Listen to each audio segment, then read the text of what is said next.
Sí, bueno, creo que estamos frente a un problema que, además del problema económico que se agravó, porque nadie va a decir que la situación que recibió el actual presidente, el licenciado Milei, es una situación buena, eso es real, recibió un problema económico grave, con temas que atravesaron al gobierno anterior, que fue la pandemia, la sequía y demás, pero obviamente la situación no era buena. 12,5% de inflación es lo que se dejó en el momento que el gobierno de Massa y Alberto Fernández dejaron el gobierno.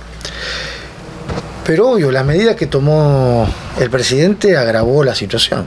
Yo creo que el camino que tomó, insisto, profundizó la situación económica, llevándola a situaciones extremas. Desde el punto de vista social, los datos son contundentes, es decir, buscar paralizar la inflación bajando la actividad económica, llega un determinado momento que no va a existir ese rebote, como dicen ellos, hablan de una V, es decir, una caída y después un crecimiento que puede llegar a ser en mayo o junio. Es la teoría económica.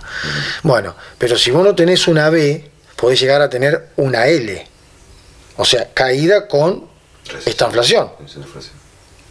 ¿Viste? O sea, estamos en un problema porque claramente la paralización de la intervención del Estado en las obras públicas estás poniendo en riesgo, ya pusiste en riesgo 500.000 empleados de las 2.000 y pico obras públicas. Por otro lado, ese es dinero que no ingresa al mercado interno. Vos sobre 500.000 tenés que hablar aproximadamente entre 1 millón y 2 millones de personas que viven del sueldo de un trabajador. Lo tenés que multiplicar por 4, porque el trabajador, ¿qué hace con el sueldo? Lo gasta en consumo y demás. Y los datos son muy claros. La economía no es una ciencia que no tiene exactitud. En muchas cosas tiene exactitud. Tenés la caída de las ventas minoristas comparado de enero a enero, de 2024 a 2023, en un 37,5%. Y tenés en determinados rubros, el promedio, en determinados rubros como es cemento y lo que es hierro y todo lo que tiene que ver con metal, estás hablando de una caída de un 50%, unas cifras que son no conocidas salvo en algún momento en la crisis del 2001, y algunas superadas a partir de ahí. Y por el otro lado tenés todo el enconcertamiento de la clase media. La clase media está pagando brutalmente el ajuste. Lo está pagando con aumentos de impuestos, por un lado, todo lo que tiene que ver con la FI, monotributo y demás, se duplicaron todos esos costos. Y por el otro lado, una transferencia de recursos que vos le haces directamente a las petroleras, fundamentalmente. Grandes ganadores las petroleras. Porque las petroleras, sin hacer costo, vos automáticamente le diste un aumento de un 150%. ¿Bajo qué argumento? Lo que repiten los periodistas, que yo siempre digo a la gente que no se quede con eso, es decir, vos no te podés quedar con que te digan, bueno, las tarifas estaban atrasadas, el combustible hay que pagarle $1. ¿Por qué hay que pagarle $1? A ver, ¿cuál es la respuesta? La respuesta es la siguiente: el valor del precio internacional del petróleo es del barril de lo que se denomina el barril Brent. El barril Brent es el pozo de petróleo que se saca en este mismo momento bajo circunstancias offshore, es decir, en el mar. Se saca en el mar del norte, y se colocan los dos mercados de consumo de las dos economías tercera y cuarta del mundo, que es Japón y Alemania, tercera y cuarta, estamos hablando, que no tienen producción de energía, consumen totalmente la energía. Japón consume el 100% de energía, importa energía. Claro. Ese barril es el barril de referencia que lo quieren aplicar a la Argentina, que lo están aplicando. Entonces la pregunta es muy sencilla: ¿cómo vas a pagar el mismo precio cuando vos en la Argentina sí tenés petróleo y tenés una infraestructura que vos lo colocás en una refinería a 500 kilómetros? Lo podés llevar hasta en una carretilla. Entonces no tiene sentido de que la Argentina tenga el mismo precio internacional que aquellas economías que no tienen el barril y que además lo tienen que importar y transportarlo por lugares muy jodidos. Si nosotros miramos las noticias internacionales, sabemos lo que está pasando en el Mar Rojo. En el Mar Rojo, los buques comerciales están siendo custodiados por la Armada de los Estados Unidos, de Inglaterra y de Canadá. Porque está el conflicto yemení, que los yemeníes adhieren a los palestinos, han atacado los buques comerciales. Todo eso es costo en seguro, Walter. Gerardo, entonces no podés pagar, ¿cómo vas a pagar vos el mismo precio que colocado que lo que están pagando los países que son importadores? Ese es uno de los grandes temas. Ahí existió una transferencia directa de los sectores medios, del campo, por ejemplo, de los contratistas rurales, de los camioneros, del transporte, con grandes consumidores de gasoil, ¿no es cierto? Que lo están usando para levantar la cosecha o para sembrar. Es una transferencia directa a las grandes petroleras. Digo, tenemos legisladores de la oposición, gente, ¿no? Obviamente, que puede cuestionar todo esto. ¿Por qué no se cuestiona? Digo, o no hay manera de hacerlo, de decir, mirá, es por acá la cosa. Pero yo creo que no hay, primero que hay una gran deficiencia técnica en muchos legisladores. No digo todos, pero la mayoría, incluso se vio en el debate, hay personas que no tienen conocimiento de cuestiones que son elementales, tanto la Constitución, las leyes administrativas, y después la lectura económica del mundo. Vos tenés que hacer una lectura económica donde querés encolumnar el mundo. El mundo no va hacia donde cree que va el presidente Milei. El mundo va a proteccionismos. Nosotros hace una semana atrás, hace exactamente una semana aproximadamente, Francia tuvo la mayor huelga de los productores agropecuarios que se oponen al ingreso de Francia y de la Unión Europea a el acuerdo con el Mercosur. Porque en Europa es al revés de lo que ocurre en la Argentina. En Europa vos tenés Alemania y Francia que tienen muy desarrollado la industria, fundamentalmente la industria automovilística y la industria, todo lo que tiene que ver con la industria, y tienen poco posibilidad de competir con el campo. Es decir, un productor francés y un productor alemán, si no están protegidos, no pueden competir contra la producción agraria de la Argentina, que es de alta calidad y que te van a ingresar con buenos precios. Entonces, allá es al revés. Allá le hacen un movimiento a Macron, el sector del campo, y le dicen, no queremos un acuerdo con el Mercosur, porque nos vamos a fundir todos. El campo. Está claro, ¿no? En la parte vitivinícola, la producción de chacinado, de queso y demás. Y está bien que los productores se defiendan. Ahora, vos acá tenés que hacer al revés. Vos no podés hacer una apertura económica con un sector que no es competitivo, como es, por ejemplo, la industria. Si vos abrís el país totalmente sin algunas pautas de protección, fundís tu industria. Claro. Entonces, los franceses protegen su campo, y está bien que lo hagan. Y la Argentina y los países menos desarrollados tienen que proteger su incipiente industria, porque si no producís un hecatombe industrial que te trae como consecuencia la desocupación y aumenta la marginalidad y la miseria. Entonces el mundo no va en la dirección que dice el presidente. La reunión con Donald Trump, por ejemplo, Trump no plantea lo que plantea Milei. Trump tiene un alto performance de voto porque está planteando el proteccionismo contra China. Claro. O sea, el planteo de Trump es totalmente al revés, no dice Estados Unidos se va a abrir a China. Claro. Al contrario, Trump viene diciendo, nosotros tenemos que protegernos de los productos industriales que produce Estados Unidos frente a los productos baratos que traen los chinos. Claro. Porque ahí está la discusión central alrededor de todo esto. Ni hablar lo que tiene que ver con industria siderúrgica y demás, que el ya directamente, el gobierno de Trump protegió directamente toda la industria porque no podía competir con los aceros que eran importados. Eso te explica por qué también tiene una alta intención de votos. Entonces, de nuevo, el mundo no va en una dirección, como algunos plantean, de la universalización y el comercio totalmente libre.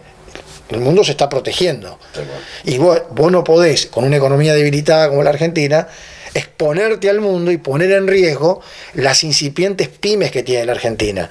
Y eso se está notando con la caída de la actividad y con el camino a la quiebra de muchas pymes. Gerardo, se habla mucho, ¿no?, de ir a la justicia, bueno, ya hay, ¿no?, en este caso el DNU creo que lo tiene que tratar, sí, en este caso los jueces de la Corte. Si fuera el caso que lo dictan inconstitucional, no sé cómo es la palabra, esto tiene que envolver todo atrás porque los aumentos se están dando ahora, ¿no?, con ese DNU. No creo. No, lamentablemente para la gente no se va a volver atrás, porque en el momento que se dieron los aumentos estaba vigente el DNU. Es decir, ahí se aplica el principio de retroactividad de la ley. Es decir, los aumentos que se dieron dentro del marco del DNU. Por eso, de continuar con el DNU es verdaderamente peligroso, por un montón de cuestiones también. Todos los contratos que se firmaron no pueden volver para atrás. Lamentablemente es así. Entonces, ahí tenemos también un problema, diríamos, como decimos los abogados, un agujero jurídico que no está resuelto, pero no van a volver para atrás. Claro. Gerardo, también se conoció esta mañana, lo publicó el propio intendente municipal Waldemar Giordano, que tiene que ver con la eliminación del Fondo del Fortalecimiento Fiscal. Para que nos cuente un poquito acerca de esto, que bueno, afectaría a los distintos distritos, municipios de la provincia de Buenos Aires, ¿no? Desconozco la partida, el intendente sabrá cuál es el monto de la partida. Se supone que tiene que saber cuál es el monto de la partida y la afectación en los distintos rubros, cómo lo puede llevar adelante. Está claro que Nación no se va a hacer cargo de todo lo que eran las transferencias que podían ser a municipios y provincias. La voluntad del Ejecutivo Nacional, en este caso en cabeza del presidente Milei, es sacar todo eso. Y obviamente esto ha generado un conflicto con las provincias, ¿no es cierto? Al sacar eso... Puede hacer, quiero decir esto. Sí. Hay cosas que el presidente las puede hacer por resoluciones y decretos, y hay cosas que no las puede hacer que son por ley. El conflicto con las provincias se presenta porque está incumpliendo la ley. En el caso de los docentes incumple con dos leyes. Con la ley de llamado a paritaria nacional, que es una ley que está obligado el Ejecutivo a llamar a la paritaria nacional para fijar el piso de los salarios docentes, y después el fondo de transferencia a los docentes, que es una ley también. Hay dos leyes que se están violando, y lo del tema del transporte. Lo del tema del transporte, que fue lo que terminó desatando el conflicto con la provincia de Chubut en este caso, y con otras provincias que pienso que se van a plegar. En donde hay que decir una cosa que es muy clara: el transporte en el mundo, en la mayoría de los países del mundo, está subsidiado, como también está subsidiada la energía. Los japoneses no pagan individualmente la energía que paga el Estado que consume, porque si no, no sería competitiva la industria japonesa. Los alemanes también, para dar dos ejemplos. Los norteamericanos también. Y eso que le sobra energía. Pero la base de la competencia de Estados Unidos es justamente la base de la matriz energética. Porque esa es la diferencia que Estados Unidos le saca a China. Estados Unidos puede tener una industria competitiva porque tiene energía barata. La energía no es solamente para consumir, para escuchar música o encender, sino que vos con la matriz energética sabés si una economía puede ser competitiva o no. Cuidado con ese tema. Nosotros estamos toqueteando el tema de las tarifas y estamos haciendo de que justamente nuestra industria y nuestro sector productivo se torne incompetitivo e inviable. Porque el aumento de tarifa va a traer como consecuencia no solamente que una persona individualmente no pueda pagar su consumo de energía, sino que va a traer el quiebre de empresas o pymes o comercios, que no van a poder sostener bajo ningún punto de vista su comercio. Los comercios que alquilan, que tienen un costo fijo, vos les aumentás un costo fijo como el de la energía, si eso no se traduce en venta y en precios frente a un mercado que está deprimido, las terminás fundiendo. Se vienen grandes quiebras, ¿no es cierto?, de cierre de comercio y de pymes. Gerardo, vos hablabas de la B corta, sí, ¿no? Bajar y subir. No yo, lo dice. No, bueno, claro, por supuesto. Vos lo que prevés o lo que ves, digo, por lo que mirás, ¿no?, en el ámbito político también y social, digo, ¿viene la famosa L? La L. Lo siento, pero va a ser una L, va a ser una caída con un planchaje. No hay una posibilidad de levantamiento, no va a haber una L acá, una B. Puede llegar a haber, como dicen algunos economistas, una U, es decir, una caída, un descenso y después un remonte. Pero yo creo que de acá hasta agosto vamos a entrar en una L, una caída con una estanflación. Dolarización. Ya lo mismo creo que lo dijeron los mismos del Fondo Monetario Internacional, que no es inviable. Para eso. Claro. No hay consenso para eso, no hay dólares para lograr una dolarización. Lo que puede ocurrir es que en camino eso se modifiquen algunas normas, pero tiene que pasar por el Congreso, fundamentalmente del Código Civil, para permitir que la gente, además de hacer contratos en pesos, los haga en dólares, que de hecho ya se están haciendo. Pero habría que hacer algún tipo de correcciones jurídicas. Eso sí puede ocurrir. De abrirse a la posibilidad de que haya determinados contratos que se hagan en dólares o en otra moneda extranjera, pero no la dolarización, que implica claramente suplantar una moneda como es el peso argentino, reemplazarlo directamente por una moneda extranjera. Eso es es inviable, porque tenés todo el tema de los contratos, tenés que tener los billetes para hacerlo. Eso. Gerardo, con respecto a los aumentos de medicamentos, hay obras sociales que en muchos de los casos no están cubriendo. ¿Te ha tocado, digo, como doctor, en este caso como abogado, en recursos de amparo y demás? Tengo una mujer que me está esperando afuera justamente por un recurso de amparo, ¿sí? Concretamente en este mismo momento. La persona que está golpeando la puerta es por un recurso de amparo, por un incumplimiento de PAMI a una persona que necesita urgentemente una intervención de corazón, no te puedo explicar técnicamente porque no soy cardiólogo, ¿no es cierto? Pero sí que es en el corazón y estamos en vía de presentar un amparo por un incumplimiento del PAMI que no libera y no autoriza la intervención. Y como esto te podría contar decenas de casos, no conmigo, sino con otros colegas también. La situación es dramática porque vos no te podés meter directamente con el desarme que hizo el gobierno de Milei. Yo creo que hay gente que tendría que denunciar a Petovelo, que es la secretaria de Acción Social o de Capital Humano, como se dice, y a todos los funcionarios, porque ellos cerraron una secretaría que atiende inmediatamente los casos urgentes. Acá hay chiquitos, entremos en dimensión, chiquitos que tenían las aplicaciones de quimioterapia, que en este momento el cáncer no te espera. En este momento, y el cáncer no te espera, y el cáncer no te espera. Vos no podés decirle al cáncer, yo dentro de 2 semanas tengo el medicamento, o tengo la quimio. Se están quedando sin quimio. Cerraron la secretaría. Y no están proveyendo bueno, esto es innecesario. O sea, ¿para mejor o para peor todo esto? Porque digo, lo que quiero decir es lo siguiente: este ajuste que está llevando el presidente Milei es innecesario. Había que hacer algún tipo de ajuste, sí, pero no en los lugares que lo está haciendo. Es innecesario que el pueblo pague esta situación. ¿Dónde va a terminar esto? No sé, vos no podés hambrear a la gente. Sí, ¿no? O sea, así, vos tenés el aumento de los alimentos a un nivel casi de un 200-300%, caída del salario real, como jamás se vio en 35 días. El gobierno de Macri en 4 años le podó el salario un 25% a los trabajadores, el de Alberto Fernández un 20, un 25%. El de Milei en 35 días le podó el salario en un 25% a los asalariados y un 30% a los jubilados. No existe antecedente. No existe. No hay un antecedente de ese tipo, de esta dimensión. Gerardo, la confrontación que ves por parte de Milei, ¿no? En este caso contestando muy fuertemente en las redes sociales contra gobernadores o contra los artistas, ¿cómo lo ves a eso? El problema es, casualmente yo se lo decía hoy antes de que vos llegaras a una persona, vos no podés entrar en la dimensión del pensamiento del presidente Milei si vos no entendés que lo que él dice que es. Él dice que es anarcocapitalista. Lo dice él, no lo digo yo. Él fue a Italia cuando se reunió con el Papa, le preguntan, ¿pero usted qué? Yo soy anarcocapitalista. Viene de vuelta, hace 2 semanas aproximadamente, le da una semana, le da una nota a los periodistas, al señor Tebruc, al señor Majul y al señor Rossi de La Nación Más. Él dice ahí nuevamente que es anarcocapitalista. Entonces, a ver, expliquémosle a la gente que el anarquista no cree en el Estado. Pero no en el Estado, a ver si entendemos, no en el Estado empresarial, como podría ser un peronista. Peronista que en un Estado donde no viene el Estado, donde hay empresas y demás. Él no cree directamente en el Estado, ni siquiera un Estado liberal, ni siquiera en el Estado de la Constitución de Alberdi, aunque él lo cita Alberdi, pero Alberdi no era anarquista. ¿Cómo va a ser anarquista una persona que escribe para conformar un Estado con fronteras, con la división de los 3 poderes? El presidente Milei no cree en el Estado, no cree en la patria. Lo dice él, no lo digo yo. Él se define como anarcocapitalista. Por lo tanto, estamos frente a una persona que está diciendo que no cree en la nación. Nunca lo vas a escuchar a él decir la nación y demás. Le cuesta incluso decir democracia. Hay una nota que le hace una periodista de TN y le pregunta, ¿usted cree en la democracia? Y da vuelta para explicar, porque verdaderamente no cree en la democracia. O sea, cree directamente en la disolución del Estado.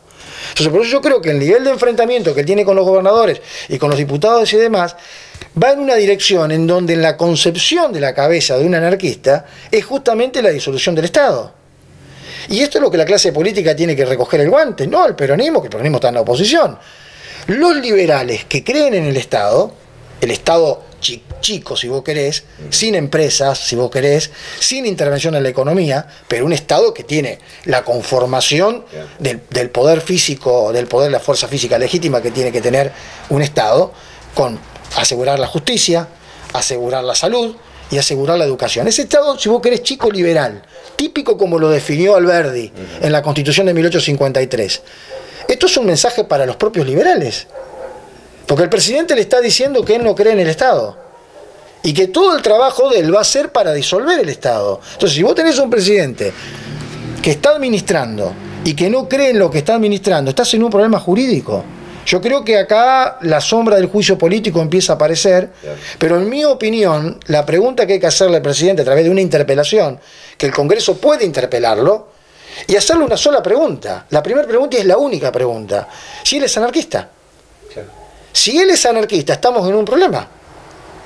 Porque no puede gestionar a alguien en un Estado, ni grande ni chico, no importa, que cree en la disolución del Estado. Por eso no le importa las Malvinas, o no le importa el problema el problema de la Antártida, porque Milei se define como anarcocapitalista. Y esto hay que tenerlo en cuenta en el momento que se da una discusión política. Y un anarquista no se hubiera presentado a elecciones, no sé por qué se presentó a elecciones él, porque justamente lo que plantea un anarquista es la disolución del poder. Entren al diccionario, a Google o ahora, no sé, los diccionarios como es, buscan la palabra anarquía, y la anarquía es el no poder. Claro. Es el único poder que cree en la propiedad privada, que es una contradicción. ¿Por qué es una contradicción? Porque la propiedad privada, ¿quién te da el título de tu casa, o de tu campo, o de tu terreno, o de tu auto o de tu moto? ¿Quién dice que es tuyo? ¿Quién dice los metros que vos tenés o las hectáreas que vos tenés? ¿Quién lo dice? El Estado. Bueno, ahí entra en una contradicción cuando se define como anarcocapitalista, porque el anarquismo originario no era capitalista. Era anarquismo, significaba la destrucción de todos los poderes, incluida la propiedad privada. Claro. Esos son los anarquistas originarios. Bueno, ellos siguen a un español, porque esto está a un español y demás, donde parten de la base de decir de que Dios es anarquista. Por eso él cita permanentemente la Biblia. Él dice que Dios es anarquista. No lo digo yo, lo dice él. Entonces estamos frente a una persona que no cree en la composición del Estado. Ha dicho él que el Estado es un pedófilo en un jardín de infantes. Lo ha dicho él. Un pedófilo en un jardín de infantes. Gerardo, bueno, obviamente seguiríamos charlando, se nos va el tiempo, desde ya agradecerte como siempre, y bueno, siempre la pantalla, el micrófono, para que podamos charlar un poco de la realidad, cruda realidad obviamente que estamos atravesando. Lamentablemente estamos frente a una realidad que además de lo económico se va a agudizar en los próximos días políticamente. ¿Cómo se resuelve esto? Bueno, es final abierto.